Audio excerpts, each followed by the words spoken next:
آج لے ان کی پناہ آج مدد مانگوں سے،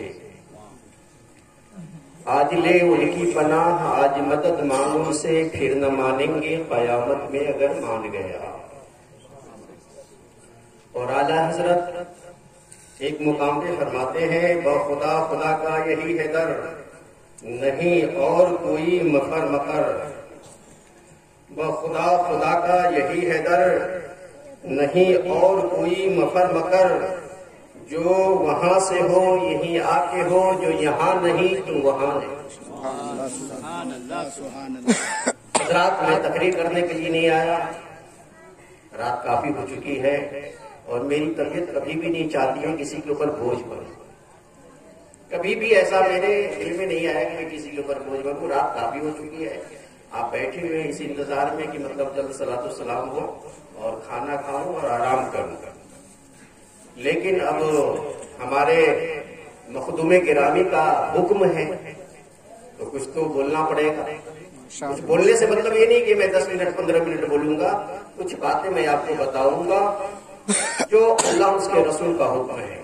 اللہ تبارک و تعالیٰ نے قرآن میں فرمایا اقیموا الصلاۃ، نماز قائم کرو، ہر چیز اسی کے اوپر ہے۔ نماز پڑھیں گے گناہ معاف ہوگا، نماز پڑھیں گے ماں باپ راضی ہو جائیں گے، نماز پڑھیں گے پیر راضی ہو جائیں گے، نماز پڑھیں گے ولی راضی ہو جائیں گے، نماز پڑھیں گے خواجہ پیا راضی ہو جائیں گے، نماز پڑھیں گے غوث پاک راضی ہو جائیں گے، نماز پڑھیں گے رسول پاک راضی ہو جائیں گے، اور جب آپ نماز پڑھیں گے تو اللہ پاک راضی ہو جائیں گے۔ سبحان اللہ سبحان اللہ۔ تو یہ نماز بھی ایک عجیب چیز ہے کہ اگر جنت میں آدمی جانا چاہتا ہے تو نماز قائم کرنا پڑے گا۔ پیر صاحب آپ کو جنت میں نہیں لے کے جائیں گے، پیر صاحب جب ہی آپ کو جنت میں لے کے جائیں گے جب آپ نماز پڑھیں گے۔ کیا پیر نے یہ کہا ہے کہ میں نماز پڑھتا ہوں تم نماز نہ پڑھو تم کو جنت میں لے جاؤں گا؟ نہیں، کوئی بھی ایسا دنیا کے انسان نہیں ہے جو کہہ دے کہ ہم جنت میں لے جائیں گے۔ آپ کا اعمال جیسا آپ دنیا کے اندر کریں گے ویسا ہی آپ کو نبھانا پڑے گا، وہاں حساب کتاب دینا پڑے گا۔ میں یہ کہنا چاہتا ہوں نماز وہ چیز ہے کہ آدمی کو ہر برائی سے روکتا ہے، ہر برائی سے روکتا ہے۔ جیسے کہ آپ یہ سمجھ لیں، ذہن میں بات آ بھی نہیں رہی ہے، وقت کافی ہو چکا ہے، کہ ابھی مفتی صاحب بھی بتا کر کے گئے اور حیدر برکاتی نے بھی پڑھا کہ ماں کو راضی کرو۔ نماز پڑھیے، ماں راضی نہیں ہے آپ جنت میں نہیں جا سکتے۔ نماز پڑھیں، باپ راضی نہیں ہے آپ جنت میں نہیں جا سکتے۔ پتا کیا چلا کہ نماز کو قبولیت کے لیے آپ کو ماں باپ کو راضی کرنا پڑے گا، اور جب ماں باپ راضی ہو جائیں گے پیر راضی ہو جائیں گے، جب پیر راضی ہوں گے تو خواجہ غریب نواز راضی ہو جائیں گے، جب خواجہ غریب نواز راضی ہو جائیں گے تو غوث پاک راضی ہو جائیں گے، جب غوث پاک راضی ہو جائیں گے رسول پاک راضی ہو جائیں گے، اور جب رسول پاک راضی ہو جائیں گے تو اللہ پاک راضی ہو جائیں گے۔ سمجھ رہے ہیں؟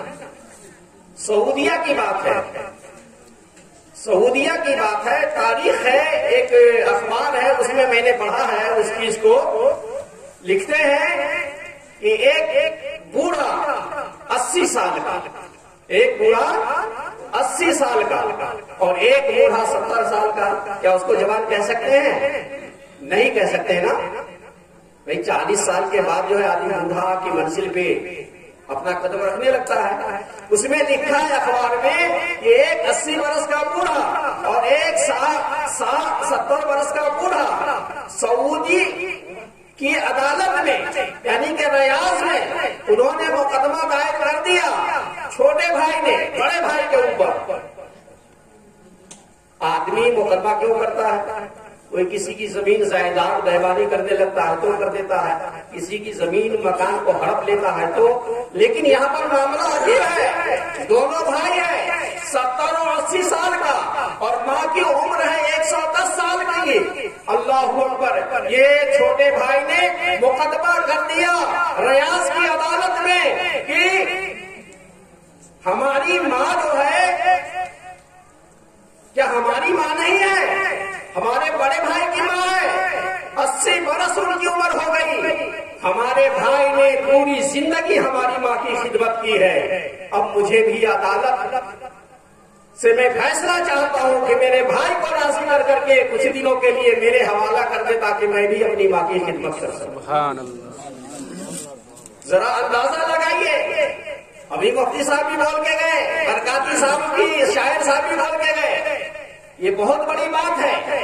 آپ جتنا خرچہ کر لیں اس وقت تک قبول نہیں ہوگا جبکہ آپ کے ماں باپ راضی نہیں ہوں۔ 80 سال کا بوڑھا مقدمہ لڑ رہا ہے، 70 سال کا بوڑھا مقدمہ لڑ رہا ہے، کس لیے لڑ رہا ہے کہ ماں میرے حوالہ کر دے تو ماں ہمارے حوالے کر دے۔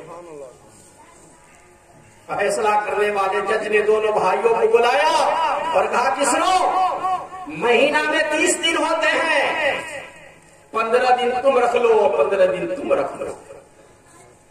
چھوٹے بھائی نے کہا ایسا نہیں ہو سکتا، ایسا میں ہرگز نہیں کروں گا، جب سے میں نے ہوش سنبھالا ہے ہمارے بڑے بھائی نے ہماری ماں کی خدمت کی ہے، کیا وہی جنت میں جانا چاہتا ہے؟ کیا حکومت مجھے اجازت نہیں دے گی کہ میں بھی اپنی ماں کو خدمت کر کے جنت حاصل کروں؟ حاکم نے بوڑھی ماں کو بلایا، بلانے کے بعد ان سے پوچھا کہ دیکھو تیرا بیٹا تم نے ایسی پرورش کی ہے کہ کوئی بھی تجھے چھوڑنے کے لیے تیار نہیں ہے، تم کس کے ساتھ رہنا چاہتی ہو؟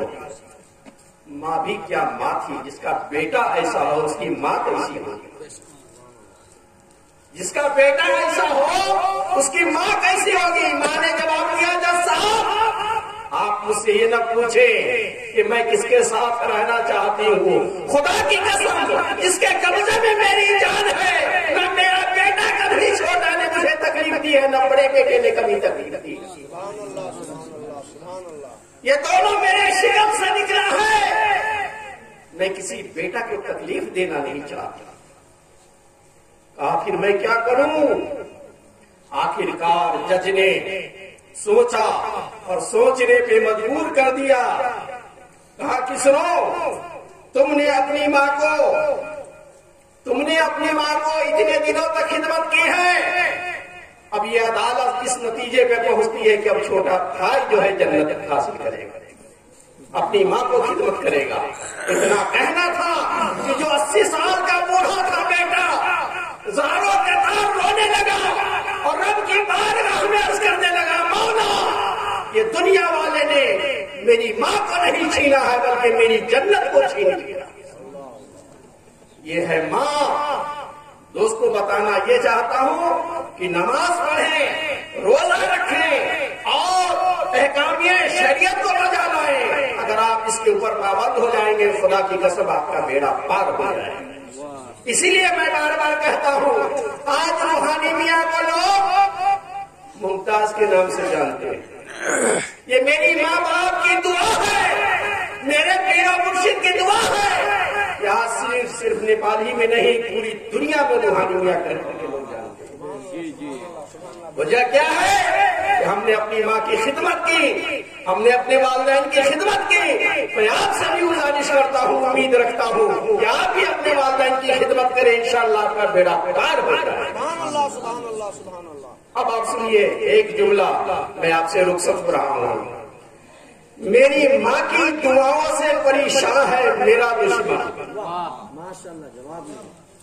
میری ماں کی دعاؤں سے پریشان ہے میرا دشمن، وہ جب بھی وار کرتا ہے خنجر ٹوٹ جاتا ہے۔ سبحان اللہ سبحان اللہ۔ ماں کی دعا کتنی کارگر ہے کہ میری ماں کی دعاؤں سے پریشان ہے میرا دشمن، وہ جب بھی وار کرتا ہے خنجر ٹوٹ جاتا ہے. اور دوسرا شعر آپ کے سامنے میں پیش کر رہا ہوں. میری ماں کی دعاؤں کا فیضان ہے مجھ پر, میرے والدین کی دعاؤں کا فیضان ہے مجھ پر. میں جب بھی ڈوبتا ہوں سمندر سوکھ جاتا ہے. میں جب بھی ڈوبتا ہوں سمندر سوکھ جاتا ہے. اور اسی تسلسل سے ایک اور شعر آپ تک پہنچا رہا ہوں. زندگی کے لیے مر مر کے جیا جاتا ہے. سبحان اللہ سبحان اللہ. زندگی کے لیے مر مر کے جیا جاتا ہے. خون کا گھونٹ بھی ہنس ہنس کے پیا جاتا ہے. زندگی کے لیے مر مر کے جیا جاتا ہے. خون کا گھونٹ بھی ہنس ہنس کے پیا جاتا ہے. ہم نے دیکھا ہے تو وقت کی روٹی کے لیے,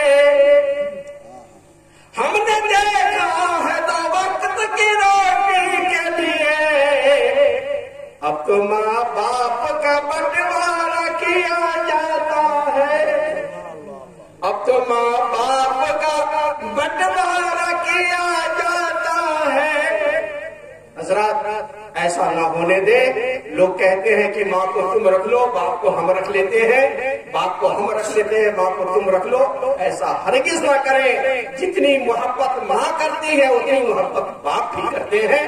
وآخر دعوانا الحمدللہ رب العالمین. السلام علیکم.